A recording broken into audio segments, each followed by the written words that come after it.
What's going on, Warriors? It's Coach Jay out here. You know, I'm in my second home, the gym. You guys know what it is, man. Guys, if they didn't kick me out, I'd probably live here. It is what it is. But just diving in today, gonna break some stuff down for you guys. Simple stuff today. We're gonna talk about things that you guys need to remember when it comes to looking at avoiding the morning spikes that you're getting. Now, we talked about this before, but I want to dive a little deeper today just to give you guys just a little bit more of that salt, a little bit more of that spice, baby, because I got you guys.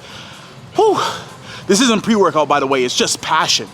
So, and this doesn't matter if you're on an insulin pump, if you're on injections, if you're on an Omnipod 5, 6, 7, 8, 10.7, I don't care. It doesn't matter. This is gonna help you to get better control. Why? Because even if you're on a pump, a lot of times you might still get a spike in the morning for some people. When they wake up, you might notice a little bit of a spike for some people, and then you have to correct after the fact, or your pump has to give you those micro boluses to bring it back down. So why not just get ahead of it before it happens?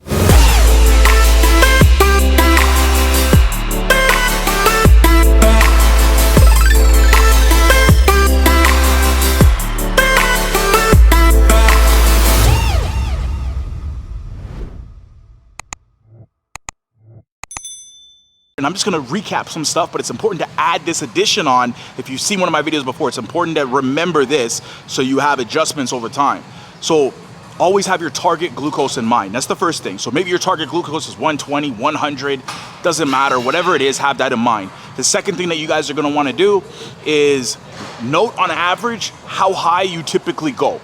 Now, maybe that's 100 mgdl typically that you're gonna spike. So if you don't have any insulin on board, you typically gonna spike from a 100 to a 200. Now let's say take your correction factor. If your correction factor is 1 unit drops you every 50 mgdl, then somebody after the fact would need to give themselves 2 units to bring themselves back down to 100 if that was their target, right? 1 to a 50, 2 units brings you down. If you guys wanna know how to do the math on that one, very simple. You just take your current blood sugar minus your target blood sugar and divide it by your correction factor. So in our example, you just take 200 minus 100, which is 100 divided by 50, which gives us 2 units for a correction factor.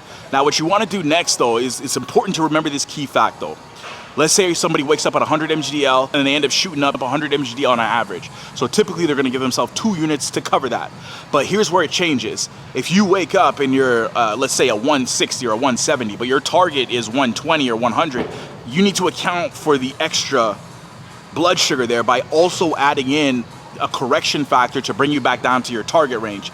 Let's say, using our example, our person wakes up at 150 mgdl and their target is 100 mgdl. So what that means is they're gonna give themselves 2 units based on their adrenaline spike that they typically get in the morning. And for that adrenaline spike, where they usually spike about 100 mgdl, and then what they're also gonna do is add in another 1 unit. Remember, 1 unit drops them 50 mgdl, and if they're waking up and they're starting to spike to they're spiking to a 150, then they wanna go ahead and bolus for that 150 because that's where they woke up at, and we can almost guarantee they're gonna go shoot up again to another 100, right? So always make sure you bolus for that correction factor as well. So our person in this example would go from a 150 to a 250, and they would take 2 units ahead of time, not after it happens, before it happens, plus the extra 1 unit to take care of the correction to bring them down to 100. Now, this is important to add in because this shows you how that number that you give yourself in the morning will shift based on where your blood sugar is when you wake up. And this is a simple way that you guys can get ahead of the highs before they happen and make sure you have better control overall and lower the A1C over time, especially if this is a pattern that you notice happening more consistently. And again, remember, if this is something that continues to happen, then you could always take note of the times when you give yourself insulin and it brings you into a low. Consider how much carbohydrates maybe you had the night before. Maybe you notice when you have less carbohydrates the night before that you notice that you don't need as many units of insulin in terms of how high you typically spike.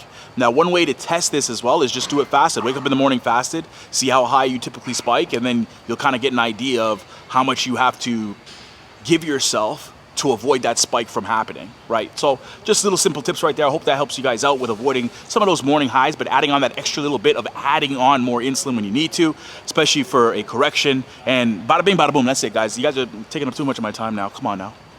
I'm just playing. I love you guys. I'll see you guys in the next episode.